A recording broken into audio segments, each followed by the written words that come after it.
اعوذ باللہ من الشیطان الرجیم، بسم اللہ الرحمن الرحیم۔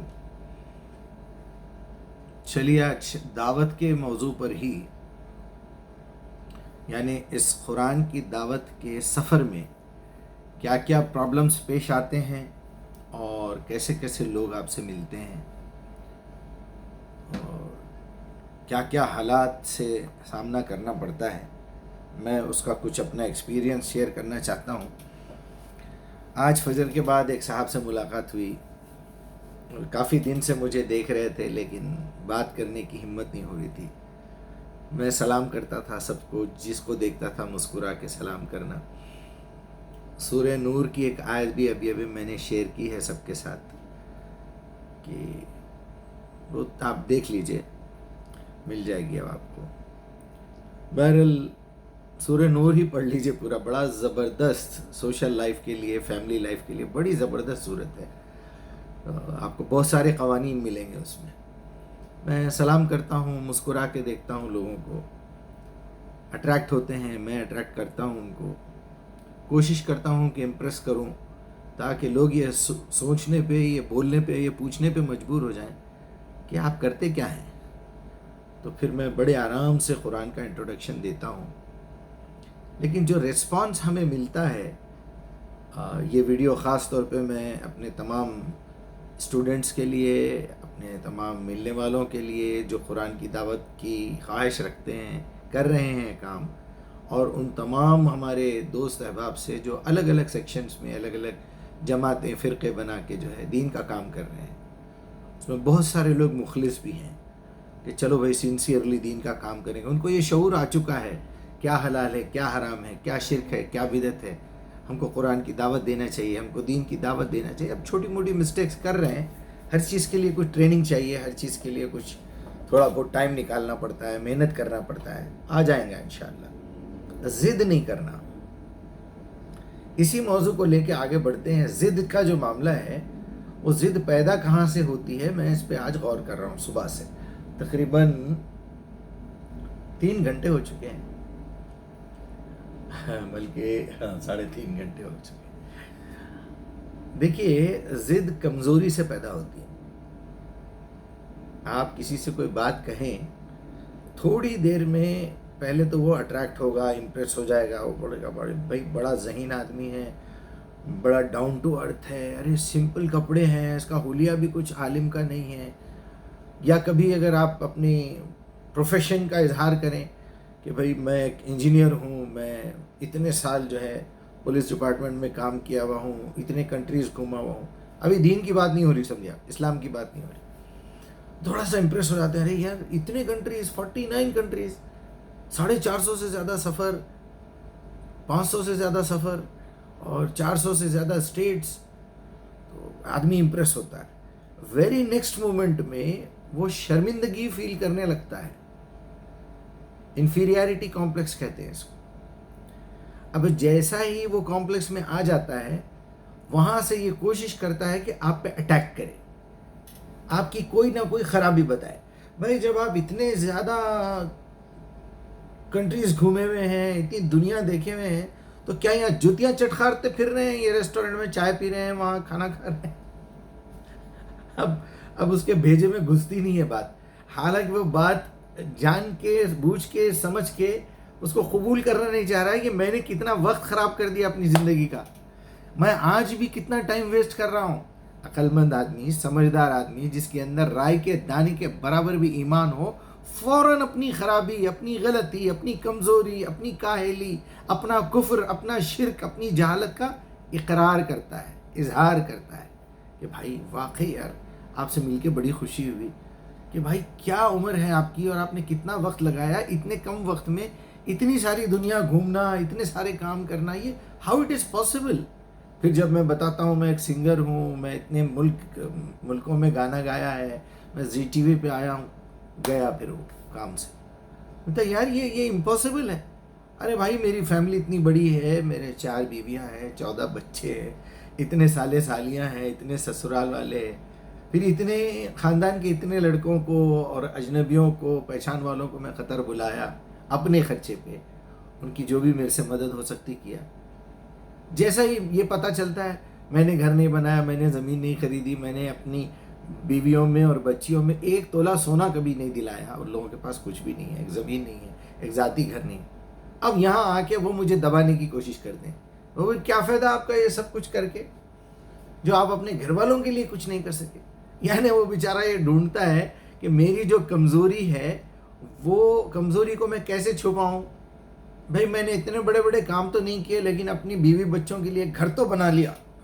اچھا بھائی آپ بنا لیے ہو, میں جو بات آپ کو سمجھانا چاہ رہا ہوں آج وہ یہ ہے کہ آدمی اپنی کمزوری کو چھپانے کے لیے زبردستی آپ کی کمزوریاں ڈھونڈنے لگے گا, محض قرآن سے انکار کرنے کے لیے, محض اس وجہ سے کہ اس کو قرآن پہ عمل نہیں کرنا ہے, محض اس وجہ سے کہ قرآن پہ عمل کروں یا نہیں کروں میری برائیاں نہیں چھوڑنا ہے. میں جھوٹ نہیں چھوڑ سکتا, میں وعدہ خلافی نہیں چھوڑ سکتا, میں گالی دینا نہیں چھوڑ سکتا, میں غیبت نہیں چھوڑ سکتا, میں حرام کی چیزیں کھانا نہیں چھوڑ سکتا, میں بے حیائی نہیں چھوڑ سکتا, میں کفر نہیں چھوڑ سکتا, میں شرک نہیں چھوڑ سکتا. جب میں برائیاں چھوڑ نہیں سکتا تو میرے پاس اتنا وقت کہاں ہے. جب برائیوں سے بچوں گا تو کچھ نیکیاں کمانے کا وقت ملے گا, کچھ علم حاصل کرنے کا وقت ملے. پوری زندگی بٹے بازی, جھوٹ, دھوکہ, ڈریسنگ اور وہ پتہ نہیں یہ اتنا بڑا بڑا پھیکم پھاک, آخری میں دیکھے کھودا پہاڑ نکلا چوہا والی بات ہے. باتیں کروڑوں کی اور دکان پکوڑوں کی. تو آج جس بندے سے میری ملاقات ہوئی تو اس نے پوچھا اور میں نے بتایا کہ بھائی میرے میں ایک معمولی آدمی ہوں, نہیں میں آپ کو دیکھتا ہوں, ڈیلی دیکھتا ہوں, یہ ہے تو میں کیا کرتے ہیں آپ, بیکار ہیں, کام وام ڈھونڈ رہے ہیں. میں ایک مرتبہ آپ ریسٹورنٹ میں بھی دیکھا آپ کو, آپ کسی سے بات کر رہے تھے کہ کہیں جاب ہے تو بولو, کوئی ایسا کام ہے تو بولو. تو کون سا کام آپ کرتے ہیں؟ میں بولا مجھے مینیجر کی نوکری چاہیے, کہیں سپرویژن میں ہو, کوئی مینیجر ہو, کوئی بورڈ آف ڈائریکٹرز کی میٹنگ ہو, کہیں بڑے بڑے انٹرویوز لینے ہوں, کسی کمپنی کو 500,000 آدمیوں کی ضرورت ہے.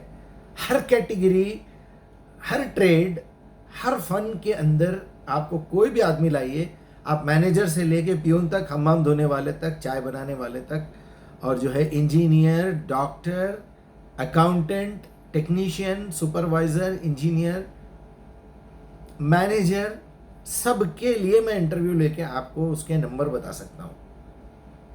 تو ذرا پریشان ہونے لگا.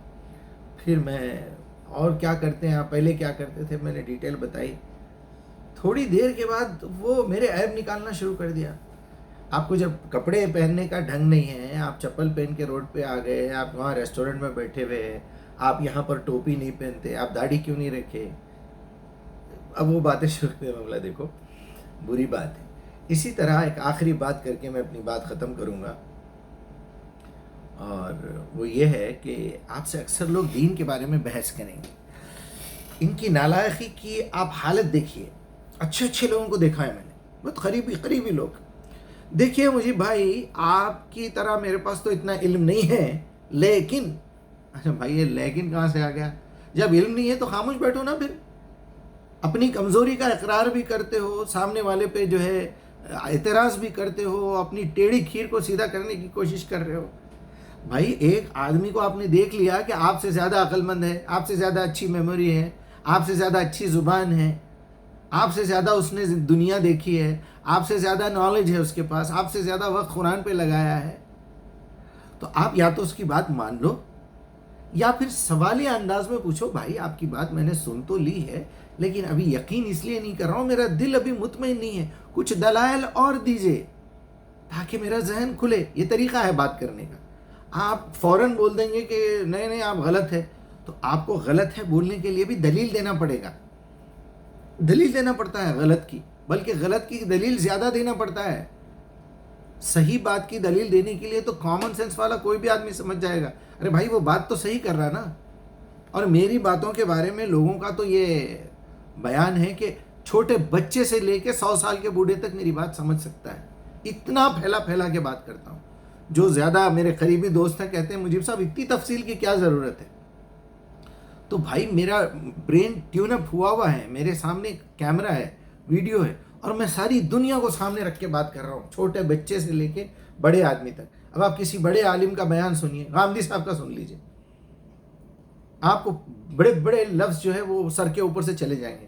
کبھی مولانا مودودی کو پڑھ کے دیکھیے، جبکہ انہوں نے کہا کہ میں نے آسان اردو میں یہ پیش کیا ہے۔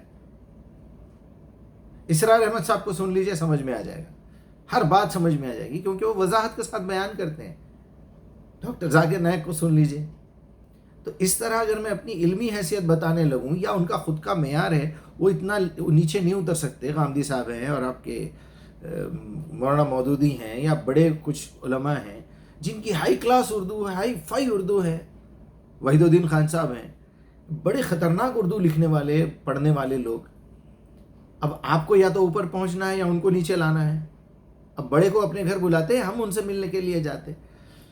تو میرے بھائی، اپنی زبان سے اپنی کاہلی، نااہلی، جہالت، اپنی لاٹھوری کا اقرار بھی کرتے ہیں، آپ پہ اعتراض بھی کرتے ہیں۔ تو مہربانی کر کے آپ پہلے یہ بولیے کہ مجیب صاحب، آپ کی یہ بات مجھے ٹھیک نہیں لگ رہی ہے، یا میری سمجھ میں نہیں آ رہی ہے، ذرا وضاحت کیجیے، اس کے اور دلائل دیجیے۔ دیتے رہیے جب تک کہ میرا ذہن نہ کھلے۔ پھر ایک طرف مجھ سے یہ بات کرتے ہوئے آپ کو اللہ سے بھی رجوع ہونا ہے کہ یا اللہ، یہ جو بندہ بول رہا ہے، میں نے اس کے کیریکٹر کو چیک کیا ہے، میں نے اس کی ایمانت داری چیک کی ہے، میں نے اس کی وفاداری چیک کی ہے، میں نے اس کی زبان چیک کی ہے، میں اس کا کیریکٹر دیکھا ہوا ہوں، میں اس کا انٹلیکچوئل کتنی تیزی سے بات کو کیچ کرتا ہے وہ دیکھا ہوا ہوں، اس کی لائف دیکھا ہوا ہوں، پوری دنیا کا تجربہ ہے اس کو۔ جب ایک شخص کے اوپر آپ کو بھروسہ ہو جائے کہ یہ آدمی عقل مند بھی ہے، شریف بھی ہے، گناہوں سے بچا ہوا بھی ہے، سب ہے، تو اس کی بات مان لینا چاہیے نا۔ اب آپ تھوڑی دیر کے لیے اس جگہ پہ ٹھہر کے دیکھیے کہ یہی بات جو میں آج آپ کو بتا رہا ہوں، یہ محمد رسول اللہ 1450 سال پہلے بتا رہے تھے، اور سامنے والوں نے بات کو سننے سے پہلے اس بات کا اقرار کیا تھا، مکے والوں نے، کفار و مشرکین نے، کہ آپ صلی اللہ علیہ وسلم نے پوچھا، اگر میں کوئی خبر تمہیں دوں کہ اس پہاڑ کے پیچھے سے ایک لشکر ہے جو تم پہ حملہ کر رہا، تم میری بات پہ بھروسہ کرو گے؟ سب نے کہا یس۔ آپ سے تو ہم نے زندگی میں جھوٹ سنا ہی نہیں کبھی۔ آپ کے جیسا انٹیلیجنٹ، آپ کے جیسا ہمدرد، سب کی مدد کرنے والا، با اخلاق، امانت دار، صادق، امین آدمی ہم نے مکے میں نہیں دیکھا۔ دشمن بھی امانتیں آپ کے پاس لا کے رکھاتے ہیں۔ آپ بولیے کیا بولنا ہے، ہم یقین کرنے تیار ہیں۔ جیسا ہی یہ بات آئی کہ اللہ نے محمد کو اپنا رسول بنایا، ابھی کچھ نہیں کہا نبی نے، ایک لفظ قرآن کا نہیں سنایا، صرف یہ کہا کہ ایک فرشتہ مجھ پہ آیا ہے، اس نے مجھے ایک خبر دی ہے کہ اللہ نے مجھے اپنا رسول بنایا۔ ایک منٹ میں پتہ چل گیا، کافر مٹی اٹھا کے پھینکنے لگے، ابو لہب مٹی اٹھا کے پھینکا۔ اتنی سی بات بتانے کے لیے تم ہم کو بلائے؟ اب تکلیف شروع ہو گئی کہ بھائی، ہم عالم، تم جاہل، تم نے کبھی پڑھائی لکھائی کی نہیں، تم یتیم، ہم لوگ کام وام دیتے تھے تو تمہاری پرورش ہوتی تھی، تمہاری شادی نہیں ہو رہی تھی، ہم 2 شوہروں سے بیوہ، تم سے 15 سال کی بڑی عورت سے شادی کروا دیے، اللہ نے صرف تم کو رسول بنایا۔ ابھی کوئی بات نہیں، شرک کی بات نہیں ہوئی، ابھی بت پرستی کی بات نہیں ہوئی، ابھی کچھ بھی نہیں بولے تھے نبی صلی اللہ علیہ وسلم، صرف یہ بولے کہ دیکھو، مجھے اللہ تعالیٰ نے اپنا رسول بنایا ہے، اب مرنے کے بعد تمہارے ساتھ یہ ایک زندگی کا حساب ہونا ہے، بس آخرت کی بات آپ نے کی۔ یعنی ایک طرف رسول مان لو کہ میں اللہ کا رسول ہوں، اب اس میں اللہ بھی آ گیا، رسول بھی آ گیا، رسول کے اندر پیغام بھی آ گیا۔ وہ پیغام کیا ہے کہ تم کو ایک دن مرنا ہے اور اس زندگی کا تمہارا حساب ہونا ہے۔ لگ گیا چنگا لگ گیا بولتے ہیں حیدرآباد میں۔ کیوں؟ اچھا، اب میرا حساب ہونا ہے، جتنے میں نے چوری کے دکان کھولے ہیں، جو رجسٹریشن کرایا ہے، جو فرقے بنائے ہیں، جو یہ کیا ہے، یہ اب مٹی میں ملنے والا ہے، دکان میری بند ہونے والی ہے۔ وہ بیچارہ سوچے نہ سوچے، بلٹ ان برین تو یہی کام کرتا ہے اس کا۔ اب شرابی ہے، جواری ہے، جھوٹا ہے، زانی ہے، بٹے باز ہے، چور ہے، اس کو اپنا چنگا لگ جائے گا، بولے گا اچھا، آپ اپنے آپ کو کوئی بہت بڑی چیز سمجھ رہے ہیں کیا؟ اپنے آپ کو مسلمان سارے لوگوں کو آپ کافر بول دے رہے ہیں۔ میں کبھی نہیں بولا کافر، میں صرف یہ بولا آپ جب تک قرآن پوری پڑھ کے سمجھ نہیں لیتے، جب تک آپ کے اندر ایمان پیدا نہیں ہو سکتا، اور جب تک ایمان پیدا نہیں ہو سکتا آپ کے عمل کی کوئی ویلیو نہیں ہے اللہ کے پاس۔ انما الاعمال بالنیات۔ یہ فون کے اندر بیٹری ہے، یہ فون کے اندر بیٹری چارج ہے، اس کے اندر سم پڑا ہوا ہے، اس کا سگنل اپنے وائی فائی سے کنیکٹڈ ہے، اس کا کیمرہ کام کر رہا ہے، اور یہ وائرلیس کے اندر بھی بیٹری ہے، اسی لیے میری ریکارڈنگ ہو رہی ہے۔ بالکل اسی طرح آپ کی زندگی کے 2 حصے ہیں، ایک ویزیبل، ایک انویزیبل۔ اسلام ویزیبل ہے، ایمان انویزیبل ہے. تو جب تک آپ کے پاس وہ پاور، وہ جنریٹر، وہ تھیوری، وہ سول نہ ہو، آپ کی یہ میٹیریل والی باڈی جو ویزیبل ہے اس کی کوئی ویلیو نہیں ہے. جیسے ہی اللہ نے سوئچ آف کر لیا، روح نکال لی، آپ کے اپنے بچے آپ کے کپڑے اتار کے لے جا کے مٹی میں ڈالنے والے ہیں، کسی کو جلانے والے ہیں، کسی کو پانی میں پھینکنے والے ہیں، کسی کو جانوروں کو کھلانے والے ہیں. تو کسی کے ساتھ اس طرح کی ضد کرنا، اپنے جاہل ہونے کا اقرار بھی کرنا، سامنے والے کی جو ہے ارے بھائی غلطی، ہم تو دروازے کھول کے بیٹھے ہوئے ہیں بھائی. ہمارا پروجیکٹ ہی تزکیہ ہے. تزکیے کا مطلب کیا ہے؟ پیوریفیکیشن. میرے اندر سے جتنی گندگی ہے میں وہ نکالنا. ابھی نیکیاں کرنے کی بات نہیں کر رہا ہوں میں، اپنی ایجوکیشن، اپنے ڈیولپمنٹ کی بات نہیں کر رہا ہوں میں صرف یہ کہہ رہا ہوں کہ میرے اندر گندگی، اس تمام تینوں قسم کے سبجیکٹس میں سے پیوریفیکیشن چاہیے. میری باڈی کی گندگی صاف ہونا ہے، میرے برین کی گندگی صاف ہونا ہے، میری نظروں کی گندگی صاف ہونا ہے، میری زبان کی گندگی، میرے کانوں کی گندگی، میرے گلے کی گندگی، میرے دل کی گندگی، میرے پیٹ کی گندگی. کیا کھانا ہے کیا نہیں کھانا ہے مجھے معلوم کرنا ہے. میری شرمگاہ کی، میرے ہاتھوں پیروں کی گندگی صاف کرنا ہے. اسی پیوریفیکیشن کا نام زندگی ہے. آپ کو اس سبجیکٹ کے اندر میری کون سی بات بری لگ رہی ہے، سمپلی طریقے سے، یا میرے سمجھانے میں آپ کو کوئی بات سمجھ میں نہیں آ رہی ہے، تو اس کو سلیقے سے پوچھیے. سلیقے سے پوچھیے، پوچھنے کی تمیز پیدا کیجیے تو آپ کو بات صحیح طریقے سے سمجھ. اچھا، پھر آپ کے ذہن میں کم سے کم یہ دو کان ہیں نا، یہ دونوں میں سے کوئی ایک تو کم سے کم کھلا رکھیے. یہ ایک دنیا کے لیے ہے، ابا یہ بولے، مرشد یہ بولے، میرے مولوی صاحب یہ بولے، امیر جماعت یہ بولے، وہ فلاں حدیث میں یہ پڑھا. تو یہ کوئی اگر اس کے خلاف کوئی بات کر رہا ہے تو یہ کان سے یہ بھی تو سنیے. پھر یہ دونوں کانوں سے اوپر لے جائیے، آنکھوں سے مشاہدہ کیجیے، اللہ کے آگے سجدہ ریز ہو کے پوچھیے، یا اللہ یہ جو صاحب بات کر رہے ہیں یہ صحیح ہے. اپنی ٹیڑھی کھیر، اپنی ضد، پھر پوچھو کیا ہے؟ جی میں وہ نہیں آتا میرے کو قرآن پڑھنا نہیں، جی وہ میں سنتا ہوں، پڑھتا ہوں کبھی کبھی. تو بھائی وہ اپنی حیثیت پہ غور کرنا چاہیے نا. آفٹر آل گھوم پھر کے بعد یہ طے ہو رہی کہ اس طرح کے گھٹیا، اس طرح کے جاہل، اس طرح کے کمظرف لوگ ہی اس طرح کی باتیں کرتے ہیں. لیکن جاہل ہونا بری بات نہیں ہے.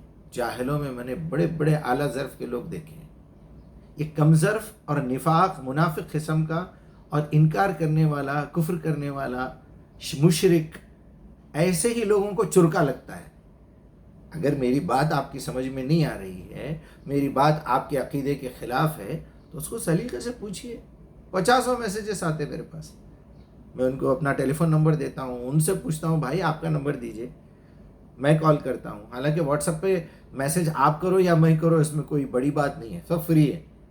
میں تو اپنا نمبر اوپنلی ڈال دیتا ہوں، آؤ اگر کسی میں کوئی دم ہے تو پھر. لیکن اخلاق کے دائرے میں. مارنے کے لیے ایک مرتبہ لوگ آئے تو میں نے کہا ٹھیک ہے، آپ کا غصہ سر آنکھوں پر، یہاں ماریں گے میرے گھر میں یا میرے محلے میں، یا میں آپ کے محلے میں چلوں؟ بولے نہیں وہاں میں ہمارے محلے میں چلو. اسی دشمن کی گاڑی پہ پیچھے، واللہ میں پیچھے بیٹھ کے گیا ہوں، جا کے وہاں پورے لوگوں میں بڑے بڑے مسکولرز، بڑے بڑے لوگ، ان کے امیر صاحب اور فلاں، وہ ایریے کے بہت بڑے پہلوان، ڈور بند کر کے باضابطہ گیٹ میں سے اندر دہلان میں بھی آئے، دہلان میں بیٹھے 10-15 لوگ بیٹھے ہوئے ہیں. میں نے کہا پہلے مارنا چاہیں گے یا پہلے بات کرنا چاہیں گے؟ تمہارے کو کیا پسند ہے؟ آپ کی مرضی ہے. آپ میری پرانی باتوں پہ کچھ یہاں بیٹھ کے جرا کرنا چاہتے ہیں، اس کا انویسٹیگیشن کر کے بات کرنا چاہتے ہیں، تو میں آپ کو تھوڑے سے عقل مند آدمی ہے سمجھوں گا. ورنہ آپ آتے ہی بڑا بڑا مارنا شروع کر رہے ہیں تو میں سمجھ جاؤں گا کہ بھائی یہ ایک آوارہ قسم کے لوگ ہیں. ایک تھرڈ کلاس ایریے میں مجھے بلایا گیا ہے اور مجھے اس میں کوئی اعتراض نہیں ہے، میں تو خوش ہو جاؤں گا، میں ہنستا رہوں گا، یہ سوچ کے کہ میرے نبی کو بھی مارا گیا تھا، تمام رسولوں کو مارا گیا، قتل کر دیا گیا، صحابہ شہید ہو گئے. آج میرا ٹائم آیا ہے، میں ان پہ ریاکٹ نہیں کروں گا، میں تو خوش ہو جاؤں گا. ایک سردار جی کو 4-5 لوگ مل کے مار رہے تھے اور سردار جی ہنس رہے تھے. کچھ لوگ جاتے جاتے پوچھے سردار جی اتنا مار کھا رہے ہیں، ناک میں منہ میں سے خون نکل رہا ہے، آپ ہنس کیوں رہے ہیں؟ تو سردار جی نے کہا مجھے ہنسی اس بات پہ آ رہی ہے کہ یہ بیوقوف جو مجھے مار رہے ہیں، جو آدمی سمجھ کے مار رہے ہیں میں وہ نہیں ہوں، تو ان کی عقل پہ مجھے رحم آ رہا ہے، ان کی عقل پہ ہنسی آ رہی ہے. تو ویسا ہی حال آپ لوگوں کا ہے. اللہ معاف کرے. اپنا خیال رکھیے. السلام علیکم ورحمۃ اللہ.